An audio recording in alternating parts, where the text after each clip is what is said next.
I think it does the job. This is seemed to be like made of velcro or something, but I have sanded down already 3 walls with this and didn't worn out much. That's how it looks like.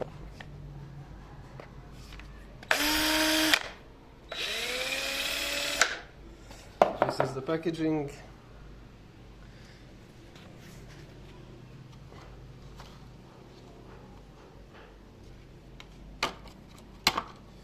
Instruction for use. I think it's very good for taking off plaster. Look at this.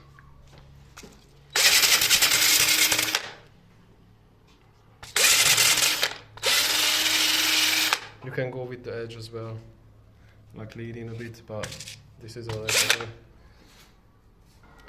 Anything harder than plaster is not the best. Like concrete, this is definitely not able to against iron, or concrete is not that useful.